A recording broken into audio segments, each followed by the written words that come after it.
Americans and reality-challenged baby boomers need to wake up and smell the Constitution. The famous quote from Franklin was that after he left the Constitutional Convention, he says, "We've given you a republic if you can keep it." And obviously we haven't done a very good job. I think if people want to live in a democracy or a republic such as ours, then they're more than free to do so, and we should lead by example, not by force. Citizens need to get familiar with the original intent of the founders and realize that the forces of cultural Marxism and corporate fascism have been raping and pillaging the United States for decades.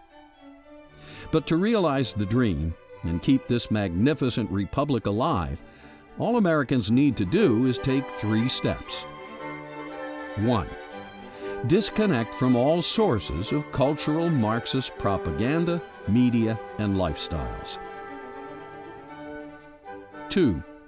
Don't patronize the largest Fed member banks and fascist multinational corporations. 3. Connect up with the original intent of the founders and get active applying the U.S. Constitution. Americans and history-challenged baby boomers should understand what it means to be a self-governing nation. They need to understand the Constitution from a philosophical point of view, not just a mechanical point of view. Why were certain things emphasized and others not? Why is a well-regulated militia necessary to the security of a free state? Why is the term general welfare the only term that appears twice?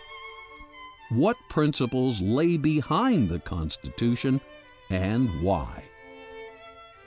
If citizens better understood these things, they would be able to go about their lives with a greater appreciation of the rare opportunity they have been given to live in the American experiment. Instead of pessimism, they would have the realization that America has just begun, that the future will be even more incredible than anyone imagined. Take 3 steps and it will happen.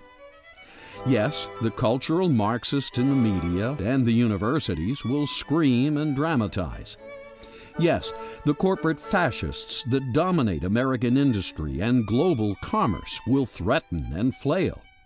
Yes, there will be a percentage of religious fanatics that attack the United States or hate us because we flourish and prosper.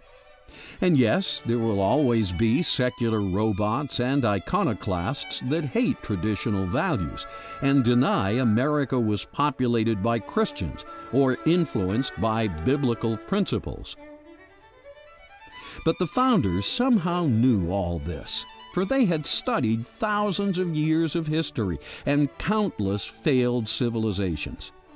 From these lessons, they built the Constitution of the United States, and this document has succeeded as no other. The blueprint for the longest-standing republic in history is in your hands. Eventually, even the cultural Marxists, the corporate fascists, the Islamic terrorists, and our current special interest-dominated Congress will see the light and become part of the general welfare. In the meantime, don't give liberty-challenged members of society the power to enslave us all, just because a relative few have so little faith in the original intent of the founders and the United States Constitution. The Constitution of the United States represents no threat whatsoever to our form of government.